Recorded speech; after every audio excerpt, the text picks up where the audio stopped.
Good morning six class. I am Shashi Chauhan from happy कैमरी school. बच्चे आज हम ये 3 चैप्टर स्टार्ट करेंगे। पेज नंबर है 18।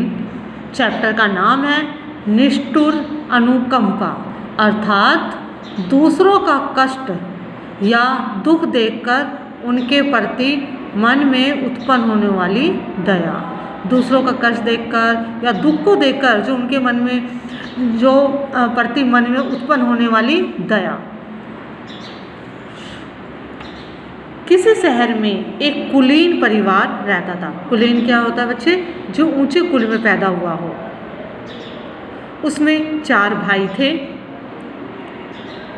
परिवार की जायदाद और धन दौलत बर्बाद हो चुकी थी।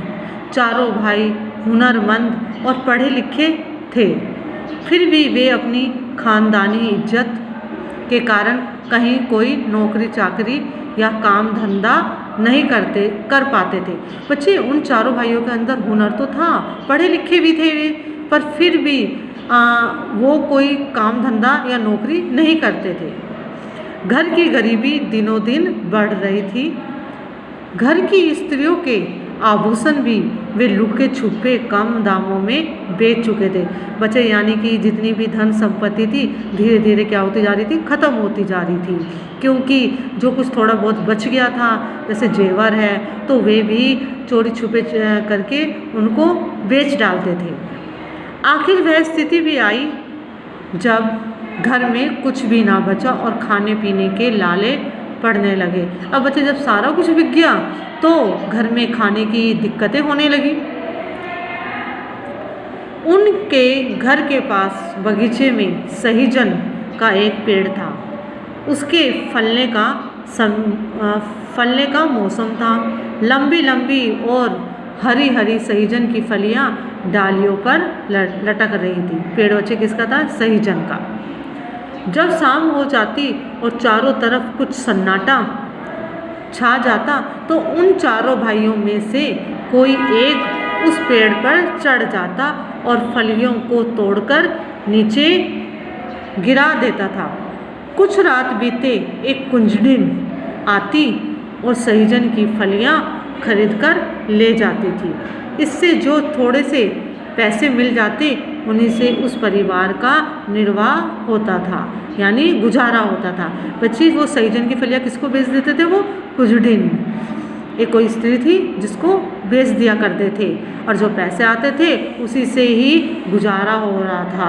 यानी जो सहीजन की जो पेड़ था उसमें जो फलियां लटक रही थी उसी से गुजारा कर रहे थे। अब बच्चे जो वे चारों भाई थे उसी के सहारे थे, पर वो कोई काम धंधा या नौकरी करने की कोशिश नहीं कर रहे थे। दिवाली के बाद एक दिन उनका एक रिश्तेदार उनके घर आया।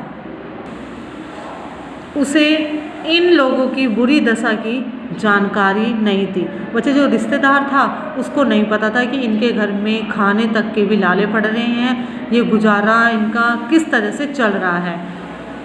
जब भोजन तैयार हुआ तो बड़े भाई ने बहाना बनाया, आज मेरा सोमवार का व्रत है। अब बच्चे अब खाने की तो दिक्कत थी, तो बड़े भाई ने कह दिया आज मेरा सोमवार का व्रत है। किसको? उस रिश्तेदार को, मैं खाना ना खाऊंगा। अब दूसरे ने कहा मेरे पेट में दर्द उठ रहा है, डॉक्टर ने खाने को मना किया है। तीसरे भाई का कहना था कि उसे अपने दोस्त के घर दावत में जाना है। बच्चे सबसे पहले ने तो बड़े वाले ने तो कहा था कि आज मेरा सोमवार का व्रत है, दूसरे ने कह दिया पेट में दर्द है, तीसरे ने कहा उसे अपने दोस्त के घर दावत पर जाना है। अतः वह शरीक ना हुआ। शरीक मतलब वह शामिल नहीं हुआ। सबसे छोटा भाई घर में आए हुए मेहमान के साथ खाना खाने बैठा। अब सबसे छोटे वाला बैठा था उस मेहमान के साथ। 2 थालियां लगाई गई। जब दोनों जन खाने बैठे तो बूढ़ी माँ मेहमान से खाने का खूब आग्रह कर रही। जो उनकी माँ थी ना बच्चे, वो मेहमान से आग्रह करने लगी, अर्थात निवेदन करने लगी खाने के लिए। लेकिन उसने अपने छोटे लड़के को जरा भी ना पूछा। अब मेहमान से तो आग्रह कर रही थी कि भाई खाने के लिए, पर छोटे लड़के को नहीं कहा। वह लड़का भी सदा हुआ था, उसको भी पता था कोई चीज़ परोसी जाती इससे पहले ही हाथ हिलाकर कह देता मुझे नहीं चाहिए। छोटा लड़का कह देता था, मना कर देता था खाने के लिए। इस तरह 2 बार भोजन करने पर मेहमान ताड़ गया कि ये लोग गरीबी के शिकार हो रहे हैं। अब बच्चे जब 2 टाइम का उसने कहाँ खाना खाया है तो बच्चे इतना तो पता ही लग जाता है कि ये क्यों नहीं खाना खा रहा है, तो वह उनकी स्थिति को भाप गया।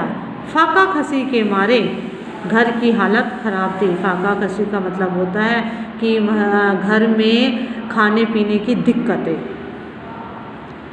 खाने पीने की तकलीफ बढ़ गई है, फिर भी इन्हें फिक्र नहीं है। बच्चे इतनी दिक्कतें होने के बावजूद, इतनी परेशानियां होने के बावजूद भी वे कोई काम धंधा नहीं कर रहे थे, ना ही कोई नौकरी खोजने की कोशिश कर रहे थे। सारे के सारे भाई घर में ही रह रहे थे और उन्हीं फलियों के गुजारे, जो सहीजन का जो पेड़ था जो उस पर फलियाँ होती थी उसी से वे गुजारा कर रहे थे, कोशिश कर ही नहीं रहे थे कमाने के लिए। किसी तरह उस रात का खाना खाकर वह मेहमान बरामदे में सो गया। सो क्या गया, उसने सोने का ढोंग रचा, मतलब कि वह दिखा रहा था कि मैं सो चुका हूँ। अब बच्चे पेज नंबर 19 पे आ जाइए। करीब 10 बजे रात को वह कुंजड़िन आई। अब बच्चे वो रात को ही आती थी उन फलियों को लेने के लिए। बड़े भाई ने बड़ी सावधानी से बिल्ली की तरह दबों पैरों से पेड़ पर चढ़कर सहीजन की काफ़ी फलियां तोड़ी। अब बच्चे मेहमान तो जागा हुआ था, वो तो सोने का नाटक कर रहा था। कुछ दिन जानती थी कि इस वक्त इनकी गरज है, मतलब इनको ज़रूरत है, पैसों की ज़रूरत है। वह जो दाम देगी वही ले लेंगे, ज़्यादा पैसा उससे ना मांगेंगे।